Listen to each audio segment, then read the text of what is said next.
네, 안녕하세요. 리더스타 부동산 강민희 소장입니다.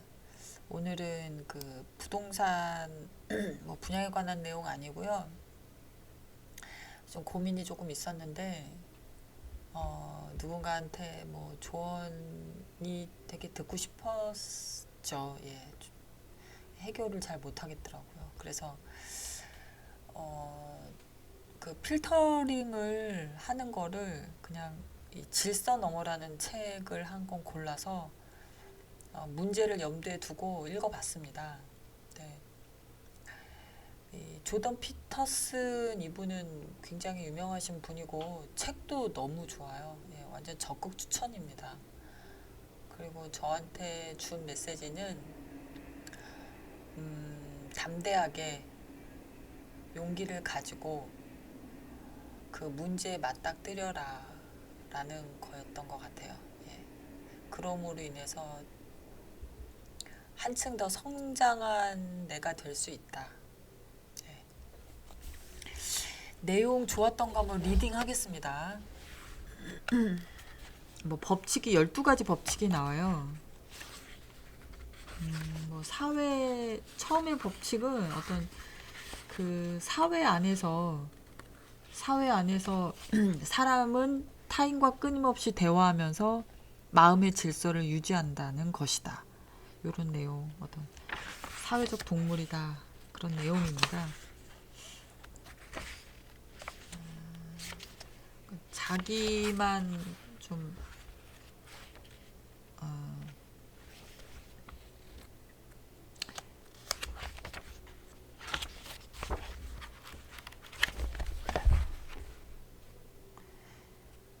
예, 권위자가 자신이 통솔하는 사람들을 진심으로 위하고 책임을 질 때 우리는 그 같은 자질을 볼 수 있다.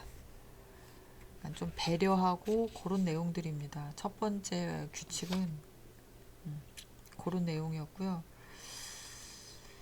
두 번째에서는 내가 누구일 수 있는지 상상하고 그것을 목표로 삼아라. 네요. 여기서 이제 성경 말씀이 조금씩 나오더라고요.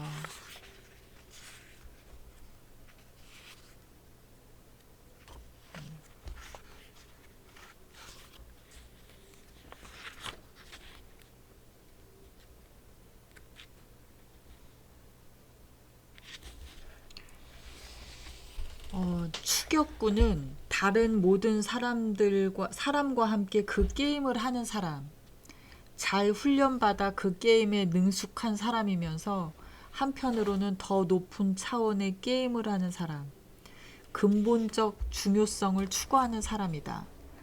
따라서 스니치는 혼돈의 구처럼 근본적 중요성, 의미를 담은 용기라고 볼 수 있다.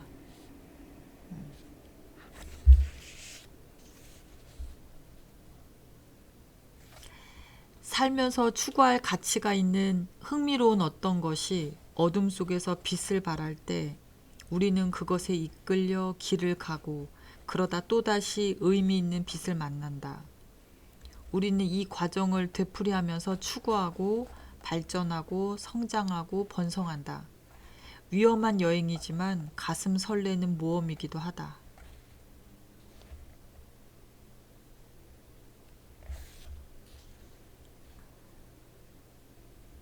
미지의 세계가 품은 위험과 희망은 장래성 있는 무시무시한 용의 형상으로 나타난다. 이 영원한 양면성은 용의 머리 위에 있는 두 개의 상징이 반영한다. 하나는 긍정적인 것을 대표하는 제우스, 하나는 부정적인 것을 대표하는 사투르누스다. 위험성과 장래성에 대면하면 우리 안의 남성성과 여성성이 모두 나타나 조화를 이뤄나간다. 이 과정은 전령의 신 헤르메스가 이끈다. 헤르메스는 부조화하며 갈등하는 인성의 다양한 요소를 통합하는 무의식적인 탐험이다. 결론적으로 이 그림은 이상적인 인성 발달에 관한 이야기이자 우리가 어떤 사람이 될 수 있는지를 묘사한다.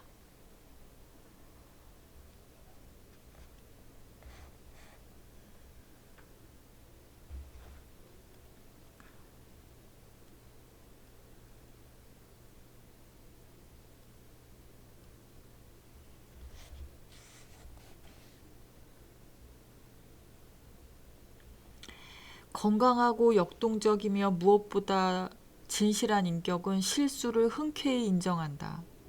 그런 인격을 갖춘 사람은 시대에 뒤진 인식, 생각, 습관을 자발적으로 벗어던지고 장애물을 돌파해 더 크게 성공하고 성장한다. 그들은 고통스럽더라도 낡은 믿음을 불에 태워 소멸시키고 새롭게 태어나 앞으로 나아간다. 또한 죽음과 소생을 거치는 동안 자신이 알게 된 것을 전달하여 다른 사람들이 새롭게 태어날 수 있도록 돕는다. 어떤 것을 겨냥하라. 현재 개념화할 수 있는 최고의 목표를 정하라. 그 목표를 향해 비틀대며 나아가라. 그 과정에서 당신의 실수와 오해를 외면하지 말고 똑바로 마주해 잘못을 바로잡아라. 당신의 이야기를 분명히 하라. 과거, 현재, 미래 전부 중요하다. 걸어온 길을 지도에 표시하라. 지도가 정확할수록 좋다. 가로막는 것이 있다면 망설이지 말고 맞서 싸워라. 당신이 가는 길은 의미 있는 인생의 길, 질서와 혼돈의 경계에 해당하는 좁고 험한 길이며 그 길을 끝까지 종주할 때 비로소 질서와 혼돈이 균형을 이룬다.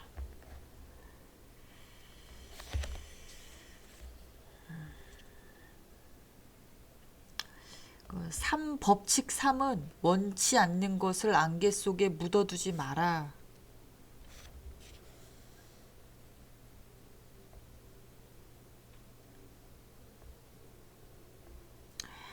첫째, 어떤 일이 매일 일어난다면 그건 중요한 일이다. 점심 식사는 매일 되풀이된다. 따라서 만일 점심시간에 사소하지만 성가신 일이 상습적으로 일어난다면 주의를 기울일 필요가 있다. 둘째, 이른바 사소한 짜증은 표출하거나 해결하지 않은 채 오랫동안 지속되도록 놔두는 것이 일반적이다. 문제는 이것이다. 그런 일들이 100가지 1000가지 쌓이면 당신의 삶은 비참해지고 결혼 생활은 파탄난다. 따라서 행복하지 않다면 행복한 채 하지 마라. 서로 협의해 적절한 해결책을 마련할 수 있다면 상의하라. 싸움을 두려워하지 마라. 그 순간에는 불쾌할지라도 낙타 등에 붙은 작은 지푸라기를 떼어내야 한다. 모두가 사소하게 여기는 일상적인 사건일수록 이런 조언은 특히 중요하다. 삶은 반복이며 반복되는 잘못을 바로잡는 일은 충분히 가치가 있다.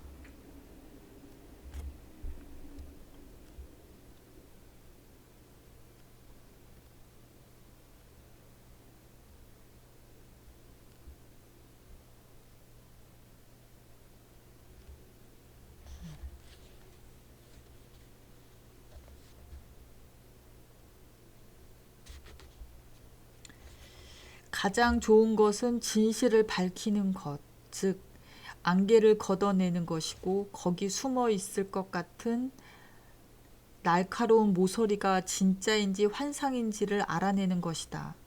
그중 일부가 진짜일 위험은 항상 존재한다. 진실을 안개에 묻어두기보다는 눈으로 확인하는 게 더 나은 이유는 적어도 위험을 미리 알아차리고 피할 수 있기 때문이다.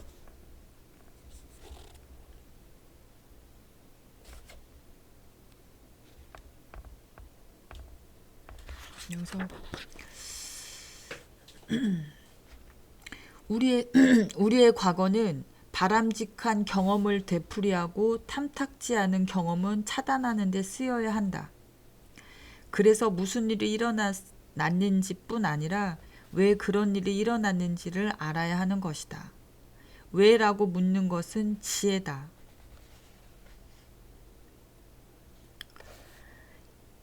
이유를 알아야 우리는 같은 실수를 반복하지 않을 수 있으며 특별히 운이 나쁘지 않다면 성공을 거듭할 수 있다.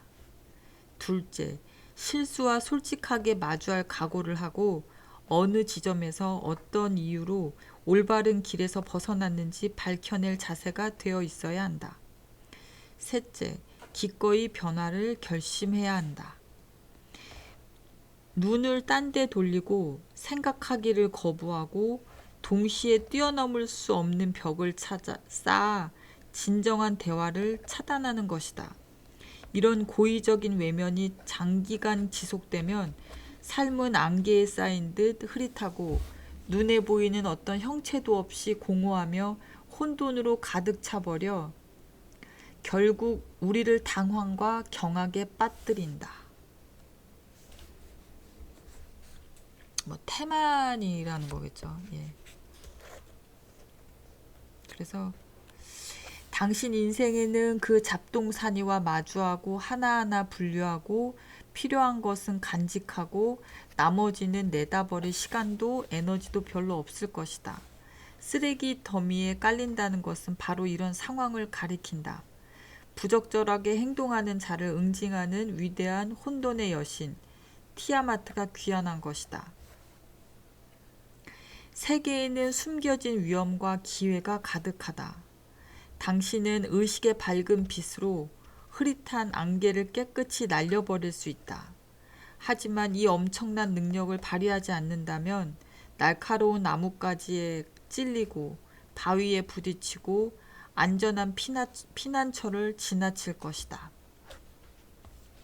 진심으로 원하고 요구한다면 얻을 것이다. 진심으로 찾는다면 발견할 것이다. 진심으로 들어가기를 바라며 두드린다면 문이 열릴 것이다. 살다 보면 앞을 가로막는 것과 똑바로 맞서기 위해 가진 걸 모두 쏟아 부어야 할 때가 있다. 거짓으로 대체하고 싶을 만큼 무서울지라도 진실을 피해 숨지 말아야 할 때가 있다. 원치 않는 것을 안개 속에 묻어두지 마라. 법칙 4는 남들이 책임을 방치한 곳에 기회가 숨어 있음을 인식하라.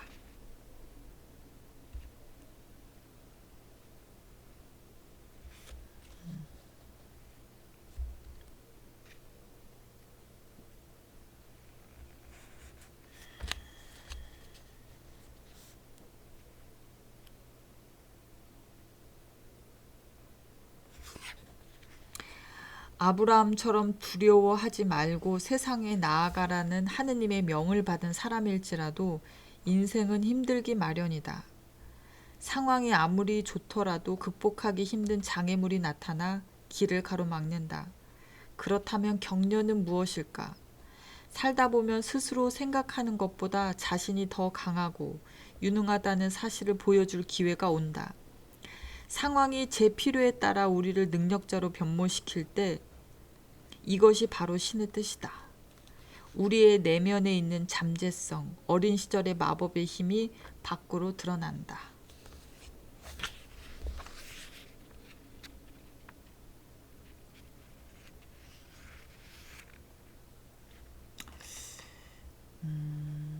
어떤 삶의 의미에 대해서도 얘기가 나오고 또 이거를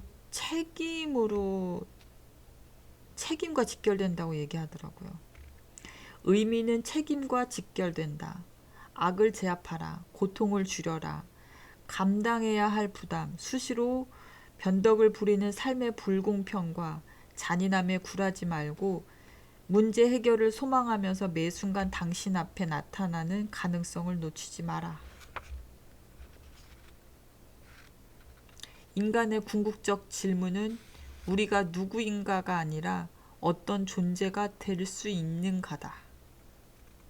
당신이 구할 수 있는 아버지이자 당신이 닮고 싶어하는 조상이다. 그들은 당신의 가장 깊은 곳에 있다. 모든 책임을 지고 더 큰 사람이 되려고 할 때 당신은 반드시 그곳에 가야 한다. 지금의 당신이 있는 것처럼 내일의 당신이 있고 다음 주의 당신, 내년의 당신, 5년 뒤의 당신, 10년 뒤의 당신이 있으니 가혹할지언정 당신은 모든 당신들을 고려해야 한다. 당신은 바로 지금의 당신과 미래의 당신을 모두 책임져야 한다.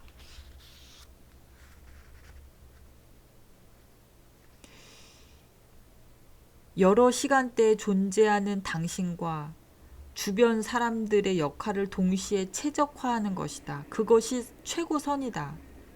당신이 최고선에 부합하는 삶을 목표로 삼고 그것을 말로 분명하게 표현한다면 당신의 내면에서는 어떤 심리적 변화가 일어날까? 당신에게 어떤 목표가 있다고 상상해보자. 당신은 그 목표를 달성하기 위해 전략을 세워 실행하고 그 결과를 관찰한다. 바로 여기서 가장 믿음직스럽고 긍정적인 감정이 나온다. 나는 해야 할 일을 하나도 하고 있지 않은 사람이 만족감을 느끼는 경우를 본 적이 없다. 우리는 시간을 인식하는 동물, 즉 반복적인 게임을 불가피하게 끊임없이 하고 있음을 아는 동물이다. 미래를 아무리 무시하려 해도 소용없다. 우리는 날카로운 자의식을 가진 존재이자 생애 전반에 걸쳐 자기 자신을 개념화하는 존재이기 때문이다. 우리는 미래에 매여 있다. 도망치는 건 불가능하다. 어떤 것에 매여 있어서 그것으로부터 도망치는 것이 불가능할 때 취할 수 있는 올바른 태도는 자발적으로 돌아서서 그것에 맞서는 것이다. 단기적이고 충동적인 목표를 버리고 더 큰 목표를 가져라. 그것이 모두에게 장기적으로 도움이 되는 행동이다. 윤리적인 길에서 벗어났음을 일깨워 주는 것이 바로 우리의 양심이다.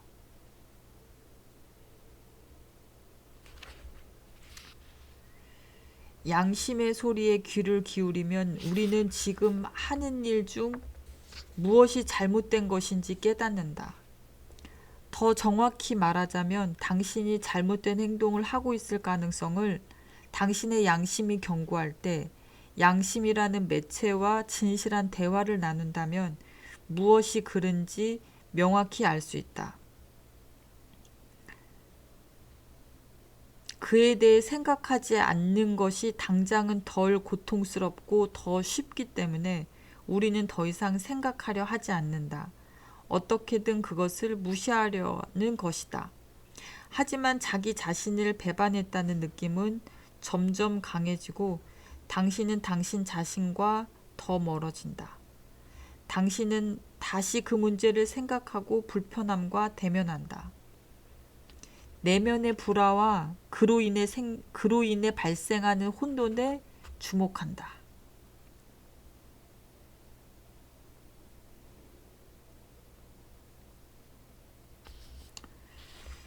최고의 선이 최고의 선에 대해서 나옵니다. 네. 당신 앞에 놓인 높은 목표는 큰 산의 정상, 저 멀리서 손짓하는 밤하늘에 빛나는 별이다. 그 존재만으로 우리는 희망을 품는다. 그건 살아가는 데 없어서는 안 될 의미다. 삶의 고통과 증오를 가라앉히는 해독제는 무엇일까? 각자에게 가능한 최고의 목표가 그것이다. 최고의 목표를 추구하는 데 필요한 조건은 무엇일까? 남들이 무시하거나 소홀히 하는 것들까지 책임을 지고자 하는 마음이다. 내가 왜 그 모든 짐을 져야 하지? 내가 왜 그런 희생과 고난과 역경을 감수해야 하지? 하지만 당신은 무엇 때문에 무거운 짐을 지기 싫다고 확신하는가? 우리는 무겁고 깊고 심오하고 어려운 어떤 것에 궁극적으로 빠져볼 필요가 있다. 진정한 자존감은 그렇게 형성된다. 당신이 기꺼이 짊어진 책임에 비례해서 삶은 의미 있어진다. 여기서부터 조금 더 이제 막 무거운 내용들이 조금씩 나오고 책임을 지고 어떤 직업에 있어서도 뭔가의